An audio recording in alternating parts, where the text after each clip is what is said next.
2024 లేదా 25లో డిగ్రీ లేదా బీటెక్ చదివారా? సాఫ్ట్‌వేర్ జాబ్ కోసం ఎదురు చూస్తున్నారా? అయితే కోడ్ జ్ఞాన్ 100 డేస్ కోర్సులో చేరండి, జాబ్ సాధించండి.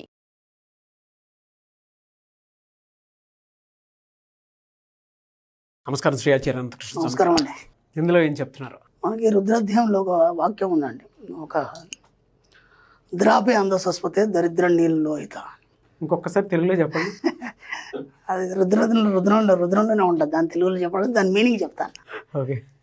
ద్రాపే అందసస్పతే దరిద్ర నీళ్ళలోహిత అని ఉంటుంది రుద్రాధ్యాయంలో. ఓకే.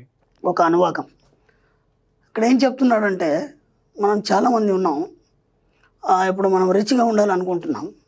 క్లాస్లో కూడా మనం చెప్తున్నాం, అన్ని వస్తువులు కొనాలి, చేయాలి. వస్తువులు కలిగి ఉండడం వేరు, భోగ వస్తువులు కలిగి ఉండడం వేరు, వాటిని అనుభవించడం వేరు. ఇది ఇక్కడ చిన్న తేడా మనం గమనించాలి. ఎప్పుడు చాలామంది నేను రిచ్గా ఉండాలనుకుంటున్నారు, కానీ రిచ్నెస్కి సంబంధించిన వస్తువులు కొనటం లేదు చాలామంది. నేను చాలామంది కూడా చెప్పాను, ఇన్ని క్లాసులకు వచ్చాను, ఇంకా నాకు అనుకున్నంత టార్గెట్ చేరలేకపోతున్నా అంటే, సబ్జెక్టు తగ్గట్టుగా నువ్వు ఎక్కడున్నావు? ఫస్ట్ సబ్జెక్టు తగ్గట్టుగా నువ్వు ఎక్కడున్నావు? ఇప్పటివరకు ఏ వస్తువులు కొన్నావు? నీకంటూ ఏం కొనుక్కున్నావు? మనం ఎన్నోసార్లు చెప్పాం.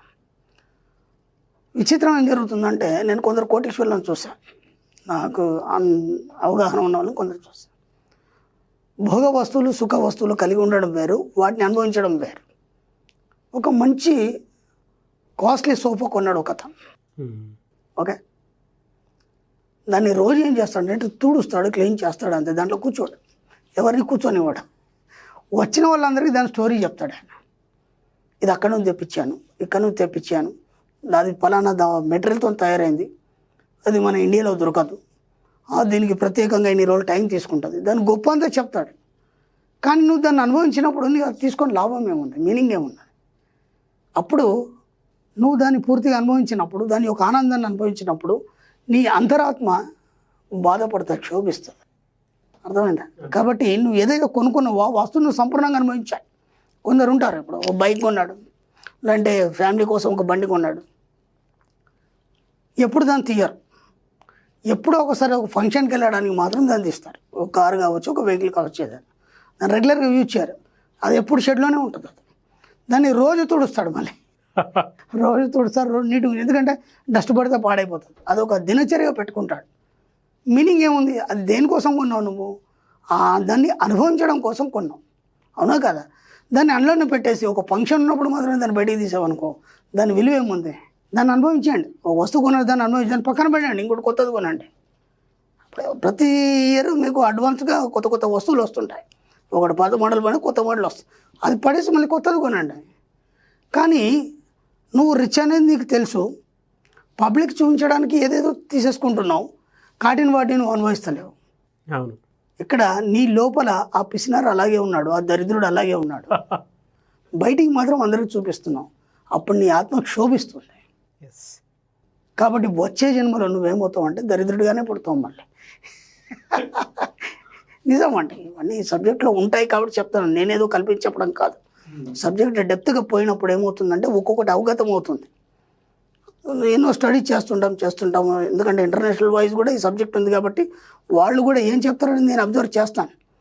నేను నా సొంత నేను రాసుకున్నా సరే వాళ్ళందరూ ఏం చెప్తున్నారు, ఎంతవరకు కరెక్ట్, దాన్ని నేను పరిశోధన పెడతాను. కాబట్టి నీకు భోగ వస్తువులు ఉండడం వేరు, వాటిని అనుభవించడం వేరు. అందరు చేసే పొరపాటు ఇదే, చాలామంది ఇదే చేస్తున్నారు. నేను గతంలో కూడా ఒక మాట చెప్పాను, మన సబ్జెక్ట్లో ఎవ్రీ మంత్ గోల్డ్ కొనాలి. ఓకే, తను కొంటున్నాడు, నాకు ఇంకా నేను అనుకున్నంత టార్గెట్ చేరలేకపోతున్నాను అది అన్నాడు. ఇప్పటిదాకా గోల్డ్ కొన్నాను.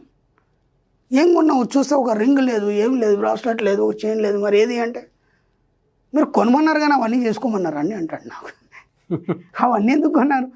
గోల్డ్ బిల్లలు కొని లోపల పెట్టాడు బీరువాలో. అవి ఏం చేసుకుంటావు? అవి ఎన్ని రోజులు దాంట్లో ఉన్నా అది పెద్ద రేటు పెరిగే, దాంతో నువ్వేం చేసుకునేది లేదు. వాటిని నువ్వు నగల రూపంలో ధరించినప్పుడు కదా దానికి విలువ, అవునా కదా? కాబట్టి ప్రతిదాన్ని మీరు అనుభవించడానికి ప్రయత్నం చేయండి. మీరు ఎంత వీలైతే అంత ఆస్వాదించడానికి ప్రయత్నం చేయండి. ఒక మంచి షడ్రసోపేతమైన భోజనం, ఓకేనా? అంత పెద్ద కోటీశ్వరుడు, నేను ఇంతకంటే కొత్త తినలేను, నేను కేవలం రోజు ఇదే ఐటెం తింటాను, ఎందుకంటే నాకు అదే సెట్ అవుతుంది, నేను వేరే తినలేను. మరి కొన్ని వందల రకాల రుచులు ఉన్నాయి, అవన్నీ ఎవరు తినాలి? అవన్నీ మన కోసం పుట్టాయి కదా. అవును కదా, అవన్నీ నీకోసం పుట్టాయి కదా, మరి అవి ఎప్పుడు చూస్తావు నువ్వు? కాబట్టి నీకోసం కొన్ని వేల రకాల వస్తువులు కానీ, కొన్ని వేల రకాల రుచులు కానీ, కొన్ని వేల రకాల ప్రదేశాలు కానీ, ఇవన్నీ నీకోసం ఎదురు చూస్తున్నాయి. నువ్వు ఎప్పుడు వస్తావు అని, నువ్వు ఎప్పుడు అనుభవిస్తావు, మమ్మల్ని ఎప్పుడు ఆస్వాదిస్తావు, అవన్నీ మీకోసం ఎదురు చూస్తున్నాయి, ఎదురు చెప్తూ ఉన్నాయి. మీరు వాటిని ఎప్పుడు వెళ్ళి ఆస్వాదించాలనే ప్రయత్నంలో ఉండండి. అప్పుడు ఏమవుతుందంటే మీకు సకల సంపదలు భోగాలన్నీ మీతోనే ఉంటాయి ఎప్పటికీ. ఇది బాగా గుర్తుంచుకోండి. ఏదో కొన్నిసార్లు పెట్టేసి దాన్ని పూజ చేయడం కాదు, దాన్ని అనుభవించండి, దాని స్పర్శ చూడండి. మీరు దాంట్లో ఎక్కి కూర్చొని కూడా ఆ స్పర్శలో ఉంటుంది. అప్పుడు ఆ వస్తువు కూడా ఆనందిస్తుంది. నేను ఎన్నోసార్లు చెప్పాను, ప్రతి వస్తువుకి ఒక వైబ్రేషన్ ఉంటుంది. ఇది కదలిక లేని వస్తువు అని ఎప్పుడు కూడా అనుకోకండి అని ఎన్నోసార్లు చెప్పాను. దాని వైబ్రేషన్ దానికి ఉంటుంది. చిన్న ఎగ్జాంపుల్ చెప్తాను. మీరు స్నానం చేయగానే తల దువ్వుకోవాలి. ఓకే, తల దువ్వుకోవాలి అనే ఆలోచన రాకముందు అక్కడ కొంబు ఎక్కడుందో మీకు తెలుసు. ఆ కొంబు మిమ్మల్ని ఆకర్షిస్తుంది, నేను ఇక్కడ ఉన్నాను దువ్వుకోండి అని. అది మీకు తెలియదు, అది మీ మనసుకు చెప్తుంది, ఓయ్ నేను ఇక్కడ ఉన్నాను వచ్చినాను దువ్వుకోమని. అలా ప్రతి వస్తువు మీకు చెప్తుంది. వార్తలు చూడాలంటే టీవీ చెప్తుంది మీ ఇన్నర్ మైండ్కి, నేను ఇక్కడ ఉన్నాను, నన్ను ఛాన్స్ అయ్యి వార్తలు చూడవచ్చు. అలా ప్రతి వస్తువు మాట్లాడుతుంది మనకి. ఇదంతా మీకు ఎప్పుడు అర్థమవుతుంది?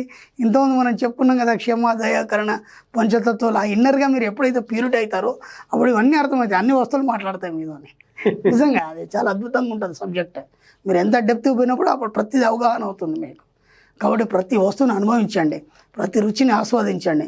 మీ జీవితం ఎంత ఆనందంగా తయారు కావాలంటే అసలు మీరు ఎక్కడున్నారో ఒక ఆనందమయ లోకంలో మీరు విరాజిల్లుతుండాలి ఎప్పుడు కూడా. అప్పుడు కదా ఈ యొక్క జన్మలో మీరు పూర్తిగా అనుభవించినప్పుడు ఇవన్నీ నెక్స్ట్ జన్మ అనేది మోక్షానికి మీరు వెళ్ళిపోతారు. అంతేగాని ఇది తీసుకున్నాం దాన్ని జాగ్రత్త కాపాడుకోవాలి, ఎన్ని రోజులు కాపాడుతావు దాన్ని? కొత్త వస్తువు కొనవాయిగా, అదే టేబుల్ అదే కుర్చీ మొత్తం లైఫ్ అయిపోయేదాకా ఇది మా తాతది అందుకని దాన్ని జాగ్రత్త పెట్టాను. మీ తాత ఒక మంచి వీల్ చైర్ ఇలా చేయించాడు అప్పుడు. ఇప్పుడు నువ్వు అందుకంటే మంచిది నువ్వు చేయించావా? దాన్నే పట్టుకొని కూర్చుంటావా? అవును. మరి నీ విలువేముంది? నీ గురించి నీ పిల్లలు కూడా చెప్పుకోవాలి కదా. కాబట్టి అన్నిటి కొనేయండి, హాయిగా బాగా ఎంజాయ్ చేయండి, ఎంత వీలైతే అంత జాయ్ఫుల్గా లైఫ్ని ముందుకు తీసుకెళ్ళండి. కానీ మీరు చెప్పినటువంటి సబ్జెక్ట్ ఆటోమేటిక్గా బాగుంది. అండ్ మీరు ఒక మాట అన్నారు, ఎవ్రీ మంత్ గోల్డ్ కొనమని చెప్పి. కొనాలండి, కొనాలి. ఇనీషియల్ డేస్లో చాలామంది అట్లా గోల్డ్ కొనుక్కొని నీట్గా హ్యాపీగా ఏదైనా ఉన్నాను.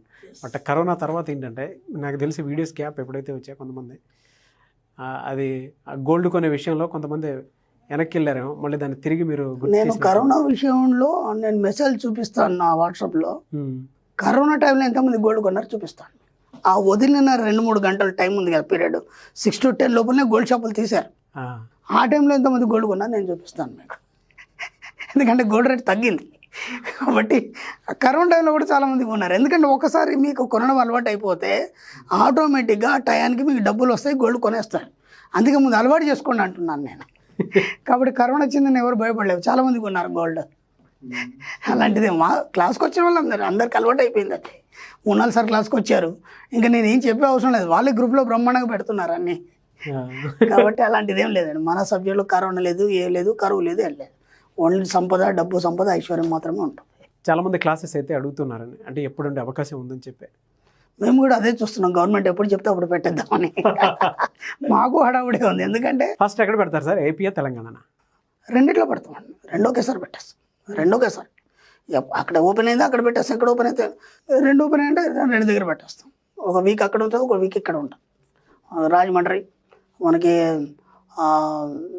వైజాగ్, విజయవాడ, రాజమండ్రి, మళ్ళీ ఇక్కడ హైదరాబాద్లో, బెంగళూరు. ఎందుకంటే మనకి ఇక్కడ ఏమవుతుందంటే ఆ దగ్గర పరిసర ప్రాంతాల వాళ్ళు వచ్చేస్తున్నారు, మళ్ళీ అక్కడ పెట్టాల్సిన అవసరం లేదు. మనం మ్యాక్సిమం మనకు విజయవాడ, వైజాగ్, బెంగళూరు, తిరుపతి ఇవి రెగ్యులర్ ఉంటాయి. ఈసారి అనంతపూర్లో పెడుతున్నాను, నేను లాస్ట్ వీడియోలో నేను అనౌన్స్ చేశాను.